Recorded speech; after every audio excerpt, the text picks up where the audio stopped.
Welcome to the Sunday morning meditation. We're going to do Satanama. And Satanama is, you do it for 12 minutes every day. And this is what it will help you with. It improves memory. Its sound activates the highest chakras. You get rid of bad habits and addictions. Helps to manage stress, emotional healing, brings total mental balance.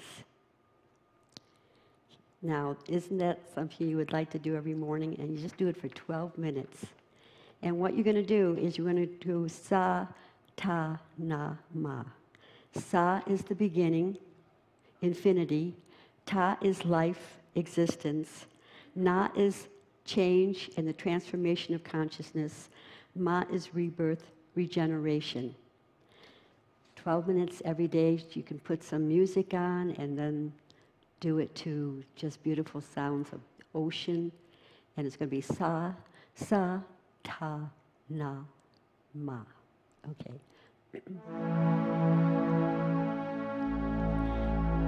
Sa, ta.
Usually when I find myself alone on stage, that's the cue that I'm supposed to speak.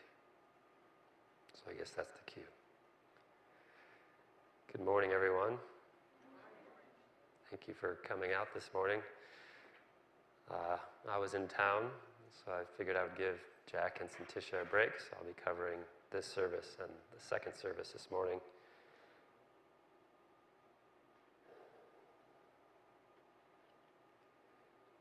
So I wanted to talk a little bit about the spiritual process as it surrounds meditation.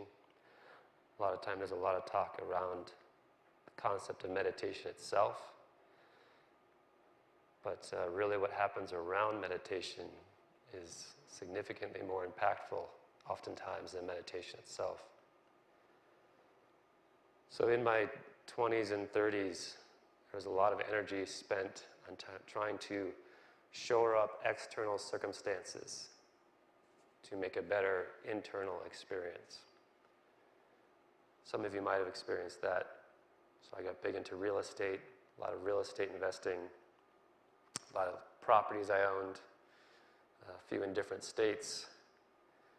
And my concept was that eventually I'd create enough passive income that I could really sit back and enjoy life. That was the plan in place. I had this $5 million goal. I was going to create this $5 million a year passive income so that I could just sort of, at that point, enjoy life. And I'd actually told myself that once I got to that point, I would have enough money to really start helping other people. I could really start funding nonprofits and people that were struggling and do the work that the world really needed to be done, but that I would need these funds beforehand. And so I was going to work for 5 years on my real estate business to grow it enough that I'd have $5 million in passive income a year. What I did manage to do is get myself into $1 million worth of debt and be the most stressed out person on the face of the planet, dealing with lawyers and tenants destroying units I had and their dogs biting neighbors' children and having lawsuits involved. And it was such a mess and it was so stressful. There was a breaking point where I just couldn't maintain anymore. I couldn't handle it anymore. And this was sort of around the year of 2008 when the market was crashing anyway, and there was just no being able to keep these properties that weren't really profitable. They were just enough to keep my stress level maintained. That was about all they were accomplishing. And so I went through a giant upheaval in my life, and sort of that moment where you have to sit and say, what was I trying to accomplish here in all of this? And going back to the original idea was that I was trying to make life more enjoyable for myself and others. That was my original intention. But the direction I had chosen to go was probably the least efficient way to get there.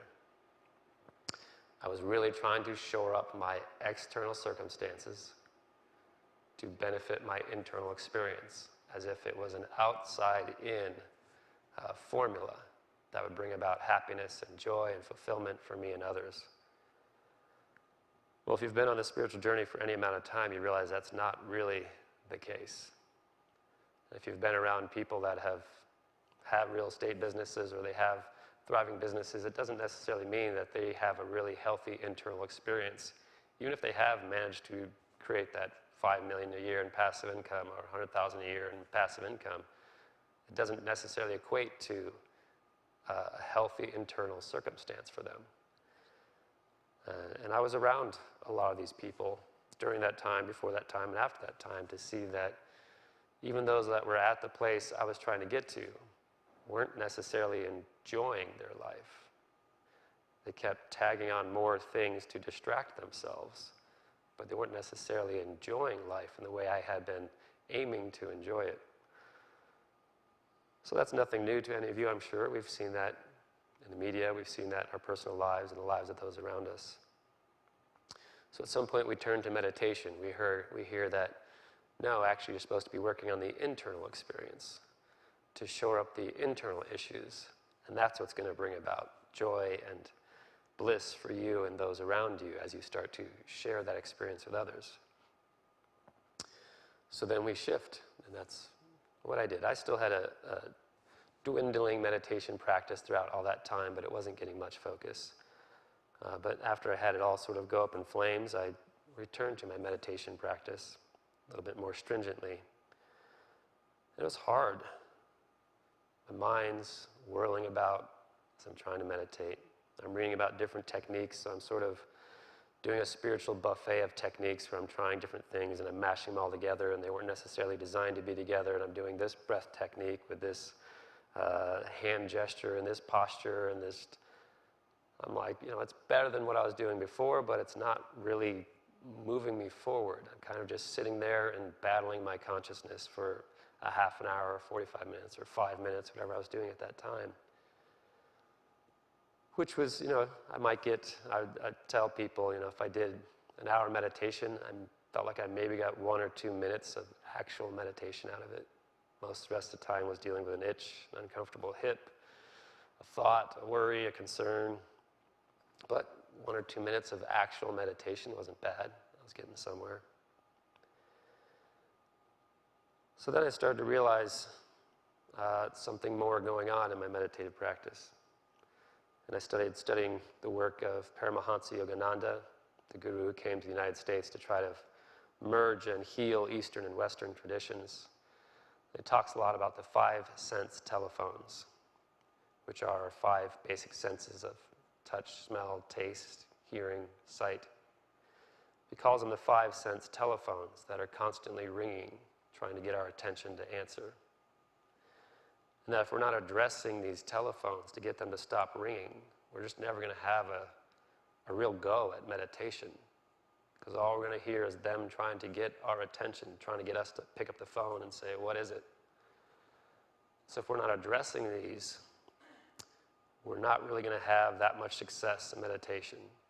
And suffice to say, meditation's beneficial. No matter what way you're going about it, no matter how much time you're giving it, it is a good thing.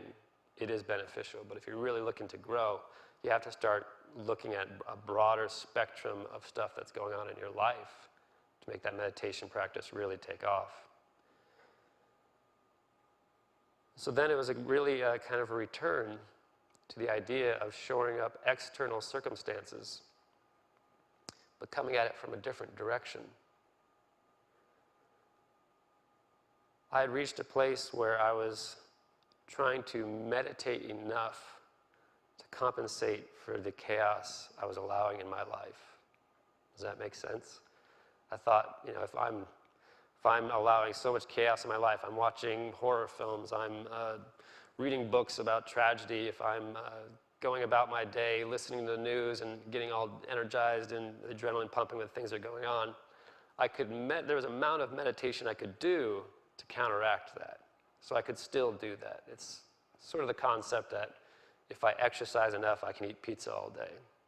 There's people that have that theory going on in their lives. I remember actually an interview with John Travolta where he literally said, I went to my trainer and I asked him how many hours a day would I have to work out if I still wanted to eat pizza at every meal. And he said 4 hours a day. So John Travolta said, okay, I'll work out 4 hours a day. So there is that concept that I'm going to meditate enough to offset all the craziness in my life. And my meditation practice got longer and longer, and I was trying to meditate more and more to offset all the craziness in my life. But there was the return to the idea that shoring up my external life might actually help my internal life, but from a completely different perspective. If I was allowing less nonsense in my life, I would be having less distractions in my meditation to deal with.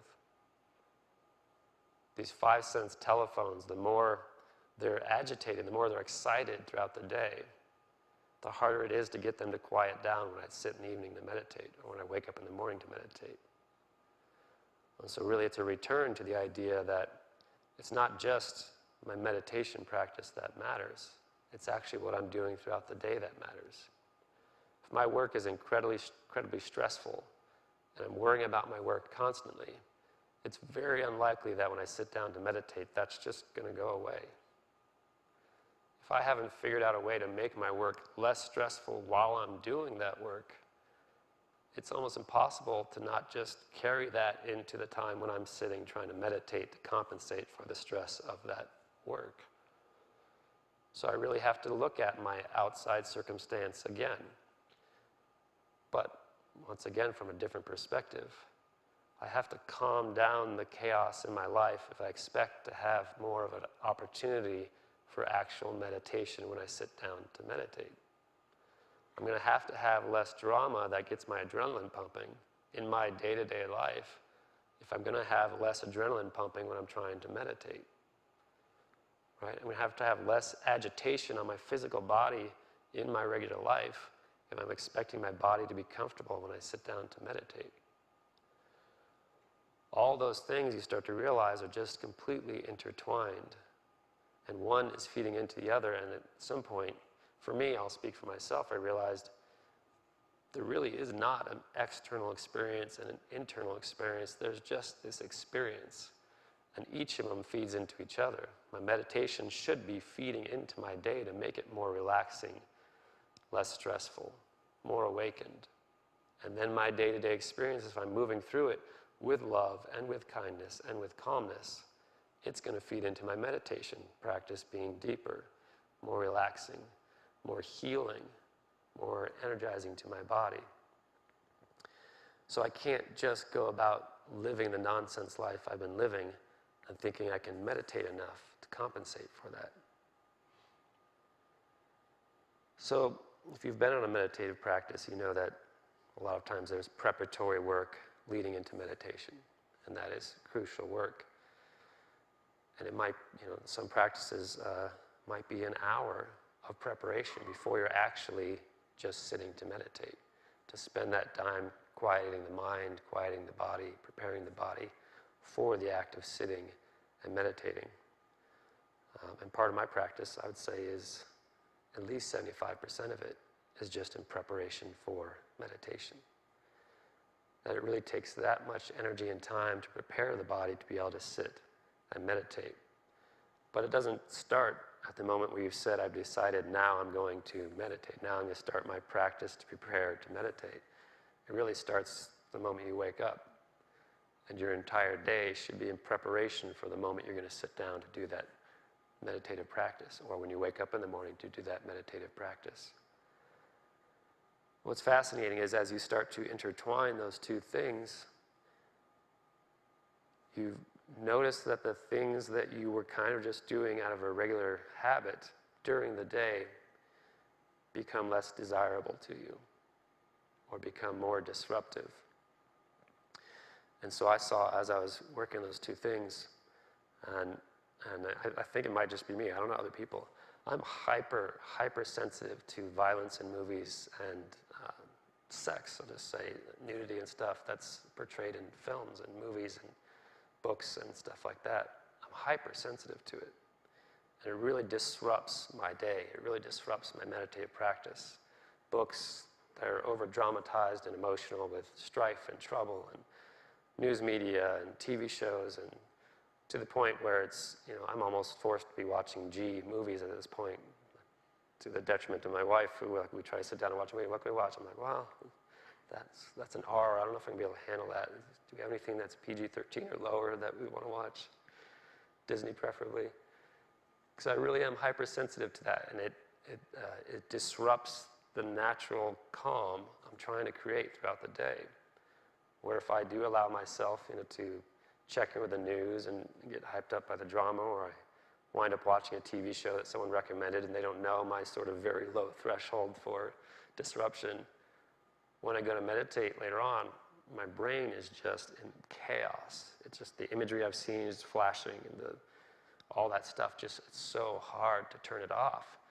And I realize I cannot allow myself to go there, because, and I try to explain this to the people around me. They're like, oh, just grow up, just mature, you're handling it, your mind's weak, you're just doing this or that. I honestly, if I've seen a violent film or TV show, it can take me 4 weeks to get it out of my head. There's that much fallout from it. Well, I'll just have these flashes of the images I saw. And it might just be me, but it might just be also that so many of us have become, I don't want to say desensitized to it, but that it's sitting somewhere in our consciousness and we're not aware enough to be experiencing it at the levels others are experiencing it, that have allowed themselves to become slow enough to hear and see it as it's happening. But maybe it's centered in the back of their heart and it's affecting their blood pressure, or it's centered in their brain and it's affecting their health or their abdomen. But the more in tune to that stuff you become, you see it instantaneously, you feel it instantaneously, you feel it entering the body, and you say, this doesn't feel good anymore. And I know this is going to disrupt my spiritual practice. And then it gets down to the level of foods. You really recognize that certain foods are disrupting my spiritual practice, not just when I sit, but as I'm going throughout my day. It's making me aggravated. It's making me lethargic. It's making me quick to judge. It's making me hard to sit still because the sugars are running through my body and my heart's pumping more than it usually does. And more you recognize your spiritual practice is not centered around your morning or your evening meditation practice time, or just when you're doing yoga 4 times a week, whatever it is for you. That it has to be every single moment of your life. Initially we might think, that's a lot of work. That's just a pain. I don't know if I want to go down that road. And I talk to people, and I've gave up drinking alcohol. I eat a very specific, tailored diet that I almost have to bring my own food with me when I go places, and it gets harder and harder to find stuff on menu I can eat when I go out. But it's less and less troublesome. It's more and more just a part of the life I live. People say, oh, it must be such a pain to go and eat out or try to hang out with people, and you can't socialize, you don't drink, you don't do this and that. And it's like, no, it's just what I do. It's just become a part of my life. I'm not fighting it, I'm allowing it. And so that's the thing I think a lot of people initially don't understand when they're working into the path. The idea that eventually it just becomes a part of you. It just becomes natural for you not to want to drink alcohol because you feel the effects for days to come afterwards, weeks to come afterwards. You still feel it in your system, and you see how it affects your practice, and you realize it's not helping you move forward. And I'm speaking for myself. This isn't for everyone. For some people it might be milk. Some people it might be Coke. It might be whatever it might be for you, that we start to recognize what are the things that are disrupting my system, which obviously in the Eastern traditions and the Ayurvedic practices, that's always been a part of their path, is to understand what's happening internally is affecting me externally, and what's happening externally is affecting me internally, and eventually I have to merge the two. But it's not always a struggle, it's not always work, it's not always hard for you to find the right thing to eat or drink or do or say or job to be working at. Eventually it becomes a part of who you are. And you don't have to work at it because your body is shifting, your mind is shifting, your life is shifting. So that really, in itself, is the spiritual practice. But it's the long game approach to it. There is going to be that stage where you're trying to meditate. You haven't geared your body for it, and the sugars are still rushing through you, and it's hard to sit still. You haven't quite found that position to sit in where you can sit for long periods of time. You're going to have a pain here and there. I can say for me, I tried to do full lotus meditation for about 1.5 years. I tried every cushion you could possibly imagine. Get this knee a little bit higher, that knee a little higher, get this foot, and I was putting stuff everywhere. To finally I said, it's just not for me this lifetime. So I meditate in a chair most often. I'm doing this today because I wanted to make you guys feel better, that I wasn't weird in a chair. But I accept, there's acceptance. I wanted to meditate in lotus posture. That's what all you see all the great people doing is they're meditating. They're in full lotus. I wanted to be able to do that. I spent way too much time doing big jump skiing, and my knees said, no, Shad, this is not for you. We have an agreement. We had lots of years of great skiing. You're going to meditate in a chair, and that's the deal. I said, okay. We'll meditate in a chair. But that's the relationship you start to develop with your body, with your life, with the people around you. And that's the other element, is really getting the people around you to understand that you're on a process, you're on a journey, especially if you have a spouse or partner that's with you. recognizing that they don't have to walk this exact path with you. You only have to ask that they accept that you are. I'm not going to expect you to cook me a different dinner because I'm starting to eat less things. But I just ask that you allow me to do this as I'm going through this experience. And I'm not going to judge you as I am on this path and I think you are not, and that we've got these differences now. It's creating a rift between us because I'm becoming so spiritual and you're not. That's not it at all. It's to say, on this journey, on this path, my body has asked me to make these changes. I don't know what your body's asking you, and that's not any of my business. But I know that my body has asked me to make these changes. I'm not going to put that upon you. I'm not going to make that your problem. If I have to make a little side meal for myself or a little thing onto what you've made for me, or when I make dinner, I have to think about what you eat and I eat, and we learn to work it out, or where we're going to go to a restaurant, I look up things I can eat and that sort of thing. It's not about me making your life more difficult. It's not about me trying to force you into my way of life either. Simply accepting that there are things on my path that are going to shift and change. That's not to push us apart. It's to recognize that each of us are on an individual journey. And there's a beauty in that. And me and my wife have those conversations all the time. That, I stopped drinking alcohol. That changed the type of things we did. And I said, I have no issue if you continue to drink alcohol. If that's your thing, that's great. It's wonderful. Do what works for you. And so we work these things out and we move forward together. But we got to do it without judgment. To recognize that these changes are happening. I'm growing. You're growing. I cannot look at your life from my perspective and say you're not doing something right. Because then the whole thing falls apart. And then I start to fall apart because I'm losing my path. I'm on a journey. We have a shared journey. You have a journey. That's how we make it work. All right. I don't know if Norma's back there. I don't know if I talked long enough, but that is where we are.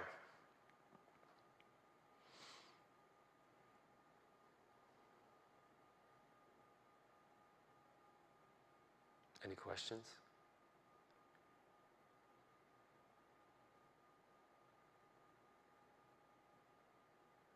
All right, well, let's look at work on posture for a little bit.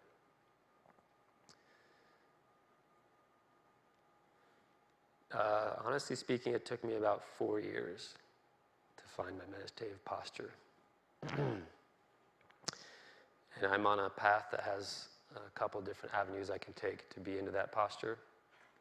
So I was experimenting with those. But it would take a month, really, to find out if a posture was working for me, to see if different areas of my body were fitting with that certain posture, to find a pillow that could elevate my hips just enough, until I eventually found a chair that I had to cut the legs off on to get the exact height. I had to cut the arms off just the right height so my elbows could be where they were, and I had to find a pillow that would rest just right on it, and then a blanket that worked on the floor. And so I have this whole little setup that I've eventually created, that here's my meditation chair. And when I travel, I have to be flexible. I meditate on a lot of toilets when I travel. They happen to be a pretty close height, and a towel on them roughly mimics the chair I normally have. So you gotta be versatile, but you have to give yourself time to find what works for your body. And the last thing I want to add is, as you're in the meditative process, work on just being thankful for the moments of pure meditation you're getting.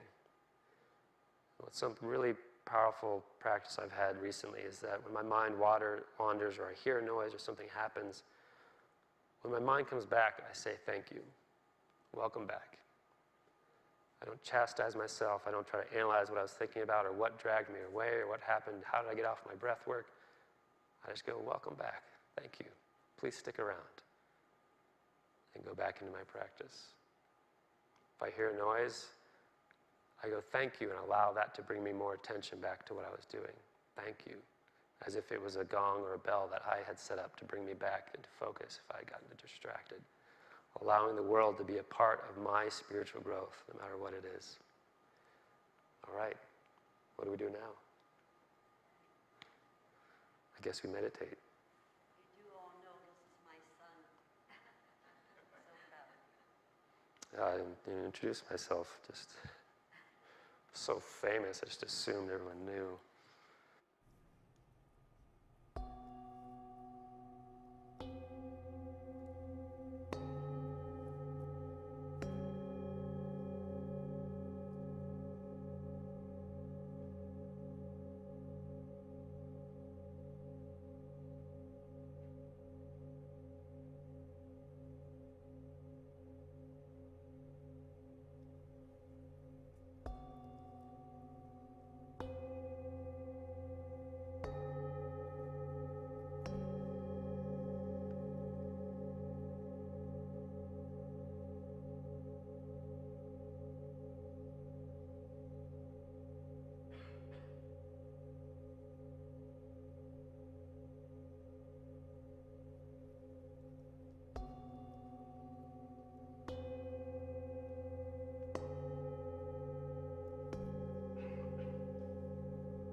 Let's together say the prayer of protection.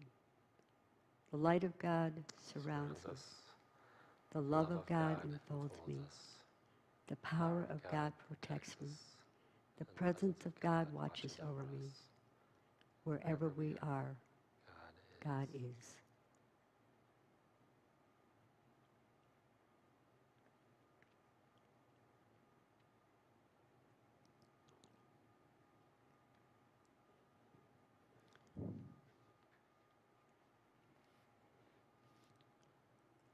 We'll take this time to do the offering, and we have baskets at the front.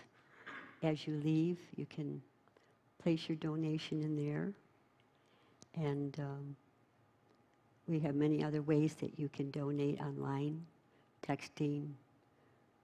You know the whole syndrome. So we would like to, do you want to do a little blessing over the offering? Sure. So take your offering, whatever it might be, into the energetic space you've created in your hands, whether it's a physical offering, digital, mental, or spiritual. See it in the palm of your hands, being energized by the flow of abundance, so that as it moves forward to bless and energize others, to take this experience we've created right here and now and pay it forward, bringing this peace, this light, this love, this calm out into the world as each person touches this gift. We see it now and we know it is so. Amen.